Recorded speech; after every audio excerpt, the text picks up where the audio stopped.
Olá, este é o canal Textelling Activities. Seja bem-vindo. Hello teachers, how are you all? In this morning, I'm at Diretoria de Ensino, where I've been working since 2015, and I'm here today for a new tutorial for you. I will talk a little bit about translate strategies, and I will give for you some tips about translations. Speaking in Portuguese. Bom, estou aqui hoje na Diretoria de Ensino, né, para falar para vocês sobre estratégias de tradução e vou dar algumas dicas aí sobre tradução. Bom, a primeira coisa que a gente tem que lembrar é que a tradução ela é bastante necessária o tempo todo, né? Ela vai se fazer necessária a partir do momento em que a gente lê qualquer coisa e a gente capta o seu significado. Ela já é um processo de tradução, mesmo na sua própria língua-mãe, né? Quando a gente lê um texto e compreende, a gente está fazendo um processo de tradução, mas a gente sempre se recorda da tradução quando ela é relacionada a essa ponte entre uma língua e outra. No tutorial de apresentação, quando eu dou os temas que eu vou abordar, né, dou o tema da tradução como a importância e a desimportância da tradução.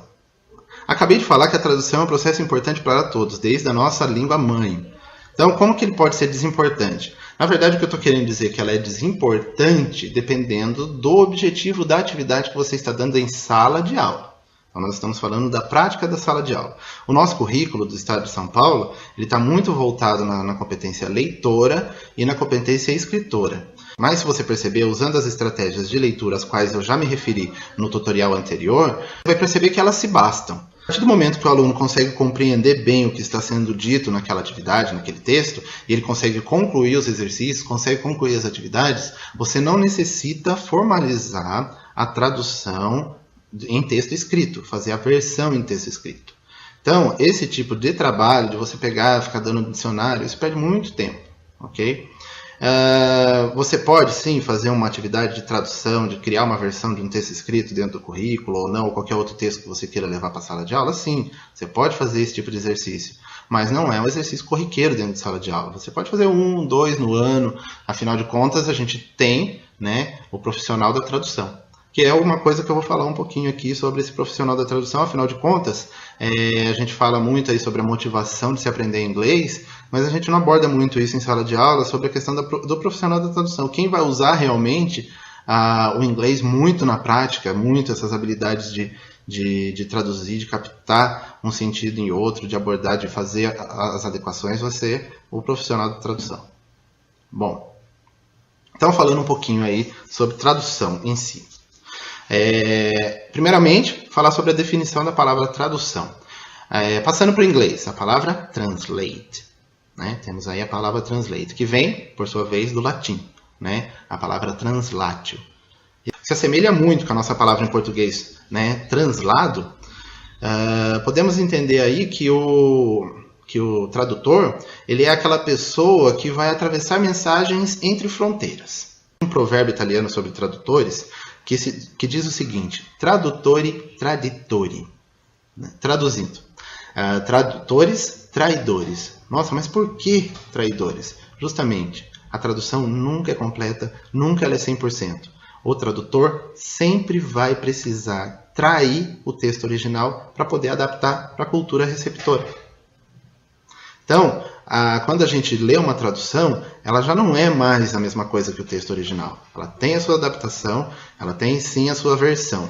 Ela mantém a ideia central do que o autor do original está dizendo, mas ela tem que fazer sim algumas adaptações. Logicamente, esse nível de adaptação, esse nível de mudança dentro do texto vai depender do tipo de texto que você está traduzindo. Né? Por exemplo, o texto jurídico, certidões, certificados, ele precisa estar traduzido muito na íntegra. Ele lida bastante com o sentido denotativo das palavras. Justamente por isso fica mais fácil traduzir. O sentido denotativo, geralmente, ele tem um outro sentido denotativo representante na outra língua. Então, nesses textos oficiais, não pode haver acréscimo de informação, tampouco excluir informação. Mas temos o outro lado. A gente tem que pensar aí, por exemplo, no humor. O humor sempre vai ser adaptado. Ele sempre vai ser recriado uma outra versão, né, na língua receptora. Afinal de contas, a gente faz aí uma diplomacia entre culturas. A gente tem que criar um sentido entre essas culturas. Então, quando a gente está assistindo um filme de humor, por exemplo, e a gente lê na legenda, quem tem bastante o listening bem apurado, percebe que o que a pessoa falou no filme não foi o que foi traduzido na legenda. O que nós lemos na legenda não passa de uma adaptação cultural para que o humor faça efeito para o público receptor, né? Pensando nesse sentido, que a gente faz essa ponte, esse ato diplomático, né, entre uma cultura e outra, né, sabendo que a tradução ela é sempre imperfeita, ela nunca é 100%, a gente percebe que a tradução é, antes de mais nada, um jogo de escolhas e descartes, né? A gente tem muitas possibilidades de palavras, de sentidos, e aí a gente tem que compreender o que o autor do original queria passar para escolher um desses sentidos e descartar todos os outros sentidos que a palavra apresenta. Apesar da tradução não ter toda essa perfeição, não ser nunca 100%, nós devemos respeitar sempre a intenção do original, a intenção do autor, né? Tentar projetar para outra língua receptora o máximo possível da palavra adequada, da palavra que se relaciona mais perfeitamente com o sentido que queremos se abordar. Por isso mesmo, literatura é dificílimo, né, de ser traduzida. Poesia, então, é um ato heróico, porque o tradutor, além de conhecer as duas línguas, tem que conhecer muito bem as duas culturas, para manter o tom que o autor do original dá,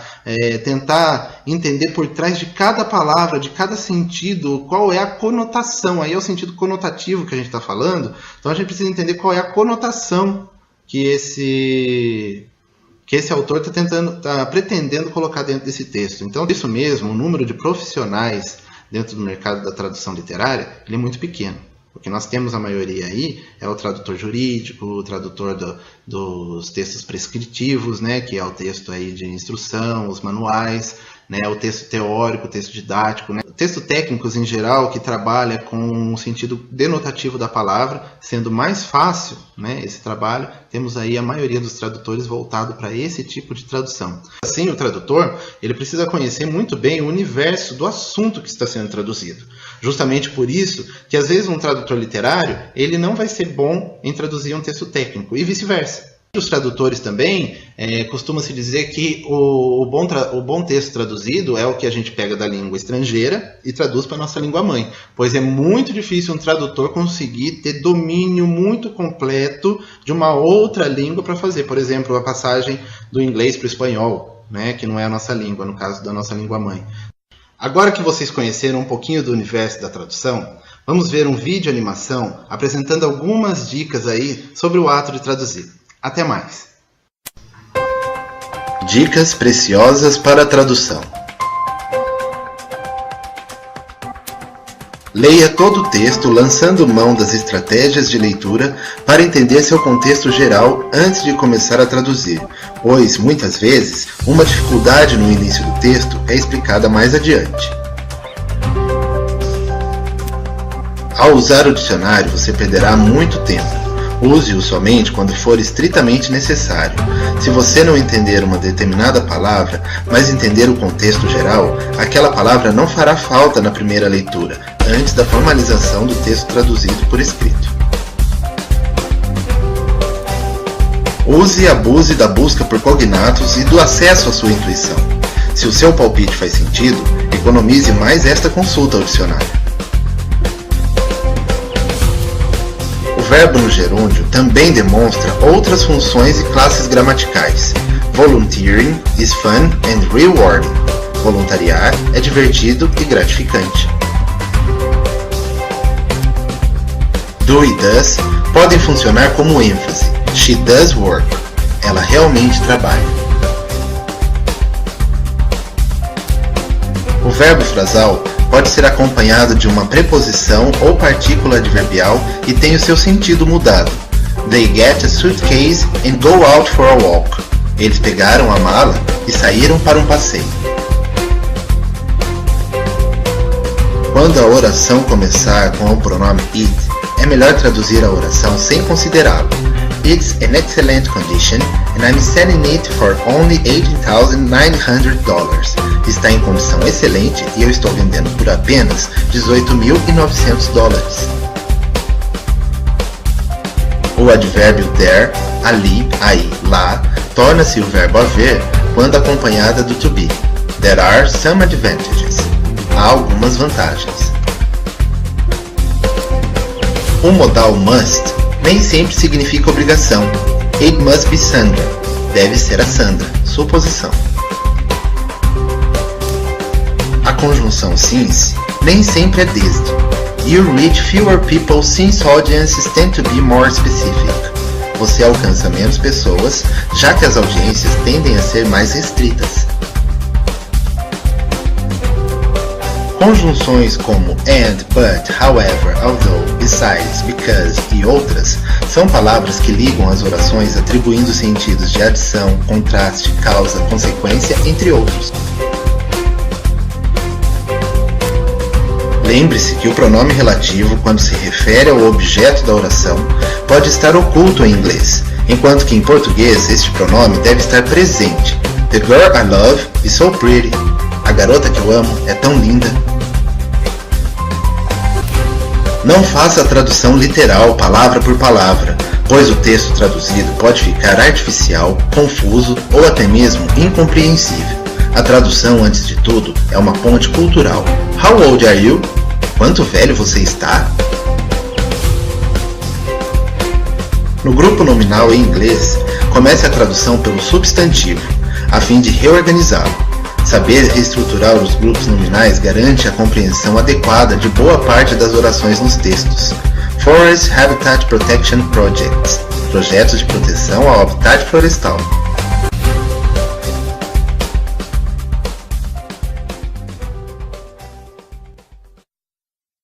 Bom, pessoal, voltando um pouquinho para analisar as dicas que eu passei.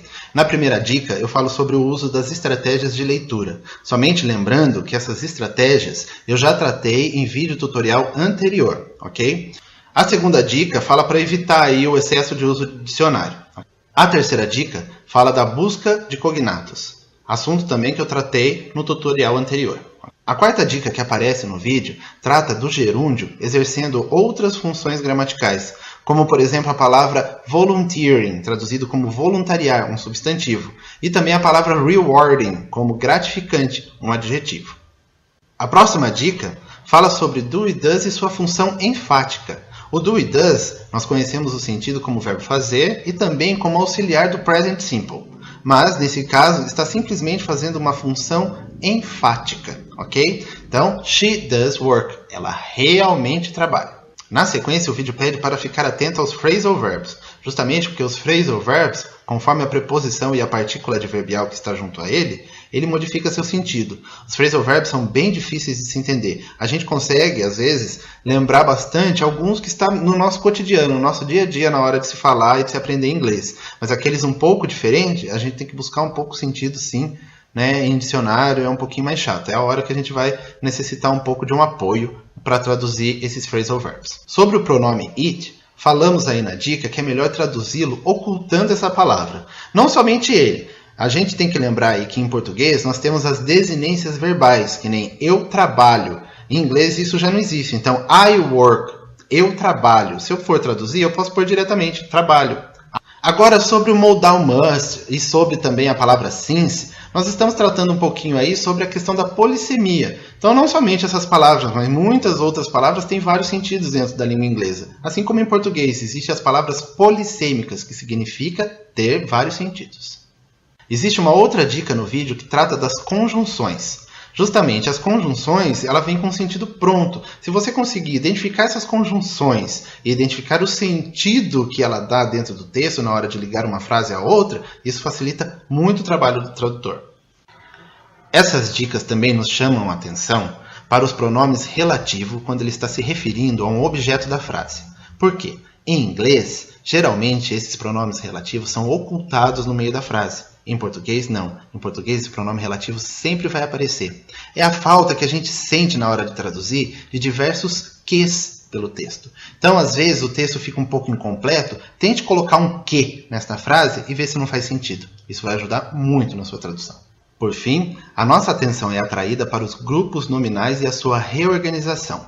Por isso, resolvi fazer um novo vídeo sobre grupos nominais, dando maiores detalhes sobre esse assunto. É um assunto um pouco complexo e precisa um tantinho de atenção. Então vamos ver o vídeo, logo mais eu volto para um pouco mais de explicações. Até já! Estudo dos grupos nominais. Observem as seguintes expressões. A melhor jogadora de futebol feminino do mundo. Região muito seca. Infância muito difícil. Uma carreira memorável. Sua primeira história completa. Comida tradicional alemã.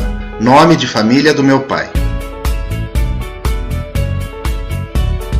Todas elas caracterizam exemplos de grupos nominais extraídos dos cadernos de inglês do Currículo Oficial do Estado de São Paulo.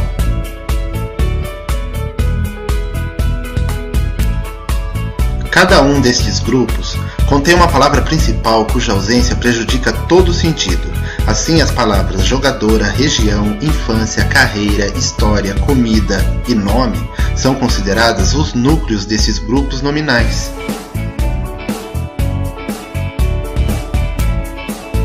Enquanto que as outras palavras que acompanham a palavra principal são chamadas de modificadores. Sendo assim, grupo nominal é o grupo de palavras relacionadas entre si.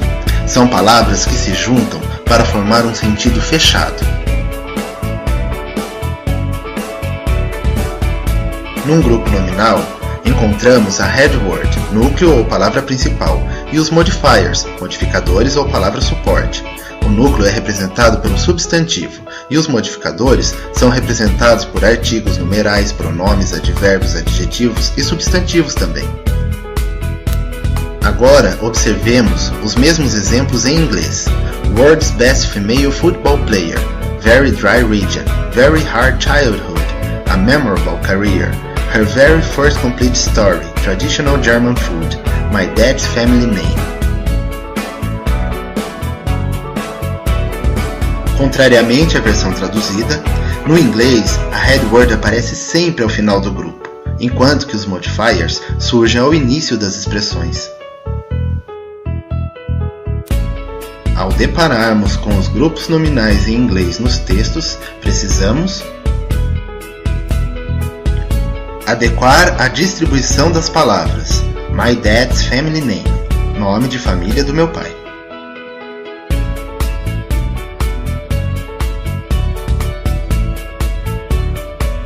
Delimitar onde começa e onde termina um grupo nominal na frase. Em inglês, os verbos e as preposições, por não fazerem parte dos grupos nominais, costumam servir como seus delimitadores.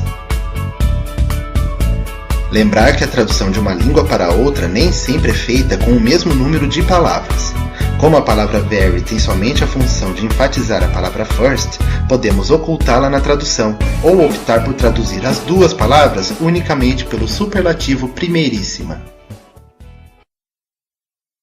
Então, acredito que com este vídeo ficou mais claro entender o que são esses grupos nominais e como trabalhar com ele no momento da tradução. Agora, somente para encerrar, eu vou exibir mais um vídeo, colocando na prática todas essas dicas e todas essas técnicas de tradução num texto extraído do Currículo Oficial do Estado de São Paulo da 3ª série do ensino médio. Até mais! Iniciamos a situação de aprendizagem 2 do currículo do 3º ano do ensino médio fazendo atividades de previsão de conteúdo, como analisar palavras-chave, títulos e relacionar com as figuras. Passando a olhar o texto no geral, observamos algumas pistas e detalhes importantes que nos revelam que se trata de um texto extraído de um site da internet. Após esses passos iniciais, devemos recorrer ao texto em si e buscar todas as palavras cognatas nele contidas. Na sequência, buscamos selecionar todas as palavras que se repetem ao longo do texto. Denominadas palavras-chave, elas revelam muito sobre o tema em questão. Depois, levantamos as palavras que trazemos do nosso conhecimento prévio. Quanto mais conhecemos da língua, mais esta etapa será completa. Por isso, realizar esta etapa com alunos agrupados é a melhor estratégia. Agora, ficou muito mais simples identificar as palavras desconhecidas ou mais difíceis de se traduzir. as quais somente nesta etapa serão pesquisadas em dicionário. Seguramente, neste momento, podemos compreender plenamente o texto, porém, se o objetivo da atividade for criar uma versão traduzida formalizada em texto escrito, teremos que nos atentar ainda para mais alguns detalhes. Conhecer e compreender um pouco mais sobre o assunto abordado, como, por exemplo, pesquisar na internet sobre as espécies de tartarugas citadas no texto. Lembrar-se de reorganizar e reestruturar a ordem das palavras nos diversos grupos nominais que surgem no texto, iniciando sua tradução sempre pelo substantivo. É importante vistoriar o texto e observar os sentidos das prepositions e das linking words, adequar as concordâncias dos articles, dos adjectives, dos verbs e dos phrasal verbs, além de transparecer os relative pronouns ocultos e atentar-se aos vários sentidos de uma palavra. Somente após todas essas observações e detalhes, devemos iniciar a nossa versão traduzida do texto.